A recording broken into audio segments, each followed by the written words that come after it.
sais pas dans quel ordre vous allez me répondre, ou si chacun me fait sa réponse à mes questions. Mais en gros, la première question basique, c'est où est-ce qu'on est et qu'est-ce qu'on fait là, qu'est-ce qui se passe là pendant ces 3 jours? Alors on est à la Maison Forte, est-ce que tu veux bien en parler, s'il te plaît? Alors la Maison Forte, brièvement, c'est un projet qui a maintenant, ici à Montbalin, 18 mois. C'est un projet collectif, hein, c'est un petit collectif de 6 personnes maintenant, qui cherche à inventer une façon de vivre et travailler ensemble autrement, ici dans le Lot-et-Garonne. D'accord, Voilà. très bien. Et qui accueille cette fois-ci. Et qui donc, cette fois-ci, accueille Altercop, donc le programme piloté, on peut dire ça, par Christine. Hein, je ne sais pas si c'est très judicieux comme... excuse-moi. Non mais vas-y, on comprend, on peut tout faire nous. Altercop, qui est un programme initié par Christine, qui nous accompagne, elle, depuis maintenant 3 ans, en tant que collectif. Et donc, voilà, la question de la coopération, pour un lieu comme la Maison Forte, c'est une question centrale dans son fonctionnement et son organisation, quelles que soient d'ailleurs nos difficultés à y arriver. Mais on tend à une coopération effective. D'accord, vous êtes combien dans ce collectif aujourd'hui? 6 personnes. On a été aussi beaucoup plus nombreux, mais aujourd'hui on est 6. D'accord, et ce lieu existe depuis quand? Donc ça fait 18 mois qu'on est là. Voilà, ça fait 18 mois qu'on est là, 12 mois qui ont été plutôt consacrés à de la rénovation. Et puis, depuis le mois de janvier dernier, c'est maintenant 9 mois, ça fait seulement 9 mois qu'on est en préfiguration pour savoir exactement quel va être notre projet concrètement opérationnel ici. Comment allons-nous donc vivre et travailler ensemble différemment. Très bien. Et du coup, c'était évident que notre parcours Altercop allait venir dans ce territoire-là, puisque le principe, c'est que cette année 2018, il y a 7 modules dans 6 territoires différents en France et les territoires sont choisis sur la base de personnes engagées à manifester la coopération, à s'intéresser à la fraternité, à se poser des questions sur l'altérité.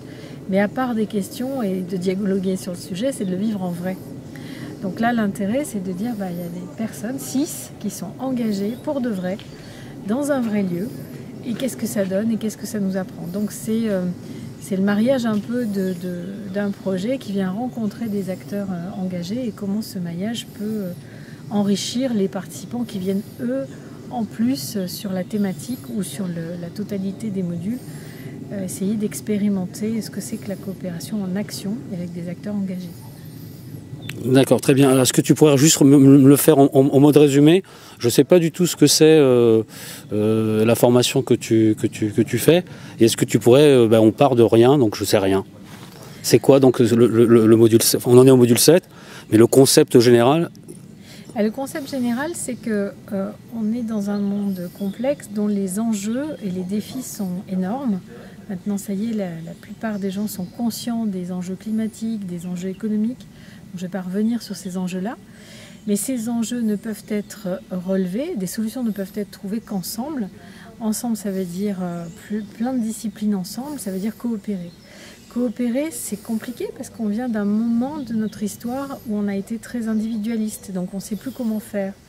Donc l'idée, c'est de redonner les moyens de coopérer.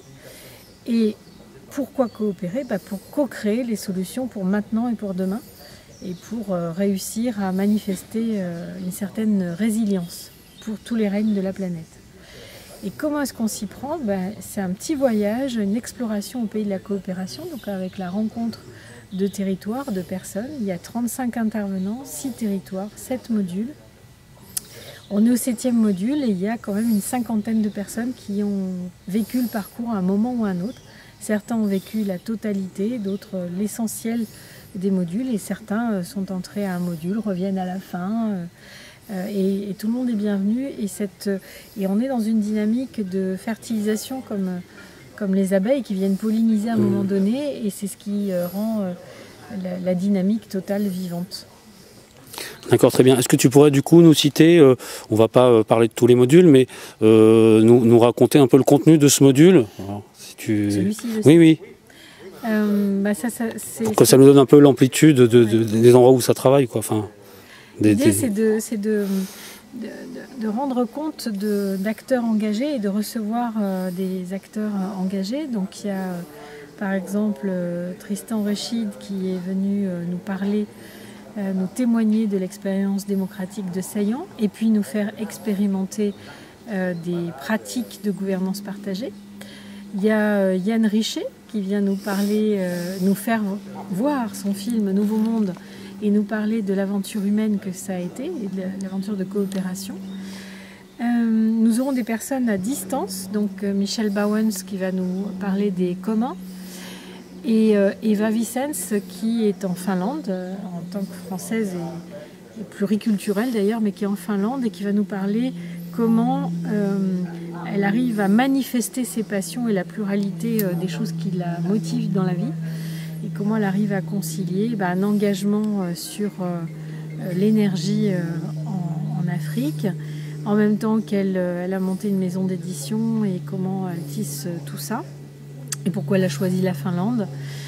On aura en différé aussi Alain Gachet qui est parti d'experts pétroliers dans les plateformes offshore et qui de ce métier-là a trouvé la modalité d'avoir via les satellites la capacité à identifier où sont les réserves d'eau et comment les exploiter en dessous des nappes phréatiques, encore autre chose. On aura Vincent Houba qui est un spécialiste de la communication bienveillante et qui viendra nous montrer comment arriver à communiquer et en quoi les architectures invisibles, c'est-à-dire ce que l'on ne voit pas entre nous mais qui est opératif, les relations, les interactions, les systèmes, peuvent opérer et être une belle contribution pour arriver à coopérer parce que si on ne se parle pas correctement, ça va être compliqué.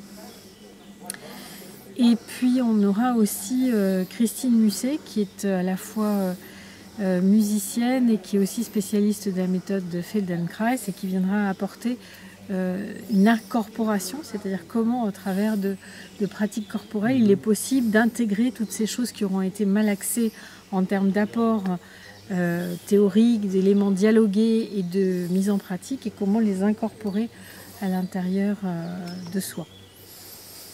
D'accord, donc si on veut coopérer et changer le monde, il faut à la fois des outils pratiques et un travail intérieur. Enfin, c'est un résumé que je... C'est une mobilisation corps, cœur, esprit de soi. Donc comment est-ce que je me mobilise déjà moi-même, comment est-ce que je me transforme moi-même et si je me transforme, comment je transforme la relation et si on transforme la relation, on transforme le groupe et si on transforme le groupe, on transforme plus large.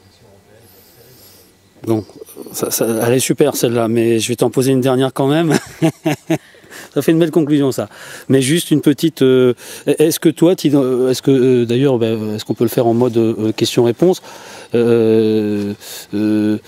mais quels sont les leviers et les freins, on va dire, qui font qu'il y a des chances que tout ça, ça évolue, mais que c'est pas gagné, quoi.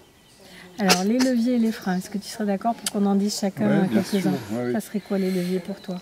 Alors, les leviers, d'abord ça part des gens, c'est-à-dire qu'il faut que je pense qu'il y ait une conscience, une prise de conscience, un appétit de changement chez ceux qui veulent bien se livrer à l'exercice. Il est difficile, donc déjà il y a ça, il faut avoir envie d'y aller, il faut être capable de mobiliser du temps pour ça, il faut prendre, je crois, la mesure de l'engagement, c'en est un. Il faut se confronter à soi-même. C'est parfois très difficile et toute aventure sincère de coopération, je crois, renvoie chacun très vite à sa limite et à des deuils sûrement nécessaires. Donc c'est une sacrée expérience. Les freins, je pense que c'est un peu... Je dirais que c'est la vertu de l'exercice, je ne sais pas comment le dire autrement, c'est-à-dire que ce qu'on découvre dans ces expériences touche à une limite personnelle et on la dépasse ou on ne la dépasse pas. On veut y aller ou on ne veut pas y aller. On peut y aller ou on ne peut pas y aller. Je ne sais pas si ce n'est pas injonctif. Ça, c'est trop cérébral. Quand on met en œuvre, même très modestement, une aventure comme la nôtre, voilà, les très grandes idées, les très très grands rêves peuvent assez facilement échouer sur le quotidien de la difficulté de faire autrement, tellement nous sommes en fait totalement formatés et conditionnés par des vieilles façons d'être ensemble. Et on sait tous que si on n'a pas un papa, un patron, un curé, un psy, voilà, on est très vite très démunis dans les moments de conflit. Voilà. Moi, je rajouterais ce que tu as dit. Tu parlais de limites, moi je parlerais de blessures. C'est vraiment aller écouter les blessures individuelles qu'on découvre grâce à l'interaction avec l'autre, l'autre en situation de coopération ou l'autre tout court. Je dis souvent que coopérer, créer des projets comme ça, c'est se marier à plusieurs. Donc on voit déjà comment c'est compliqué à deux, voilà, c'est à plusieurs. Et donc ces blessures, c'est comme tu le disais, est-ce qu'on décide d'aller les voir, de les traverser et de résoudre ou pas? Et donc ça, selon si on veut et si on peut, ça peut être déterminant. Un autre élément que j'aimerais partager, c'est que tout le monde, enfin énormément de gens qui se mettent d'accord sur le fait que c'est une nécessité de coopérer, très bien. Est-ce qu'on le souhaite, c'est autre chose. Et on se rend compte qu'on a beaucoup de mal avec l'engagement. C'est-à-dire que la période que nous vivons actuellement est tellement, c'est pas pour rien que ça s'appelle une transition, est tellement pleine de turbulences et de perturbations que les gens se sentent vraiment malmenés, agités, etc. Et le risque, c'est de ne pas être suffisamment ancré pour traverser sa propre transition individuelle et parvenir à s'engager avec les autres. Donc s'il y avait un gros frein, une grosse difficulté au-delà de celle qui est individuelle, c'est celle d'arriver à s'engager au-delà des turbulences que notre transition globale nous fait vivre. Ah, c'est parfait. Et ben merci à toi. Ben, de rien, merci à vous. Merci.